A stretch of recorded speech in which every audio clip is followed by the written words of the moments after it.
Un chemin de ronde, des yeux citoyens et la mer un horizon du sensible, du vivant. Une vigilance à terre au bénéfice des baleines à bosse. Maïli a choisi de donner du temps à cette cause. Un engagement bénévole dont l'acuité va redoublant avec la saison fraîche, celle de la migration, celle des naissances des baleineaux. Se sentir concerné, c'est le sentiment d'appartenir à une terre, à l'écriture d'un destin commun qui ne soit pas trop écorné, ignorant l'écume des regrets. C'est l'amour de ma culture avant tout. Ensuite, la préservation de nos trésors polynésiens. Voilà ce qui m'a motivée en fait à rejoindre cette association. Tu penses que les gens ont de plus en plus conscience de ces trésors-là, justement? Oui et non.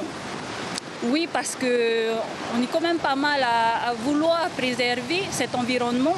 Et non, parce qu'il y en a quand même beaucoup qui ne respectent pas. La première baleine observée cette année, ici entre Tahiti et Moorea, ce fut le 8 mai.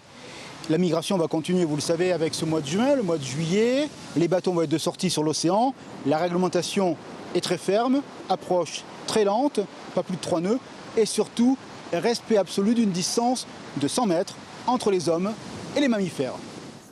La Polynésie française est devenue un sanctuaire pour les mammifères marins. Ce militantisme associatif et la volonté des pouvoirs publics ont donné un cadre législatif fort. L'an passé, à la demande du gouvernement, l'association Matatoora a conduit une enquête durant de longs mois en mer. Les comportements des usagers se sont améliorés. 8 ans de sensibilisation aux dégâts engendrés par les comportements inappropriés n'ont donc pas été vains.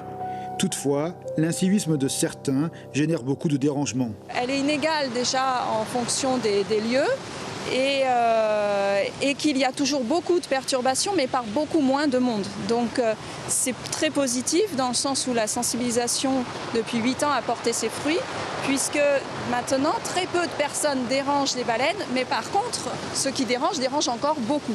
Le souci que rencontrent les professionnels à Moorea, c'est qu'il y a beaucoup de bateaux professionnels et donc même en respectant et en ayant la meilleure volonté possible, si tu as une vingtaine de bateaux sur l'eau, forcément ça dérange. Dans les semaines qui viennent, les migrations des baleines vont s'intensifier, le travail de l'association aussi, au nom de la défense du bien commun. On apprend dès l'enfance à se méfier du chant des sirènes, en quelque sorte à vaincre ses passions. Le chant des baleines est aussi beau, bien qu'on ne l'entende pas, il touche à l'imaginaire, mais pour qu'il demeure dans la beauté du monde, les comportements vertueux sont une nécessité et une règle absolue.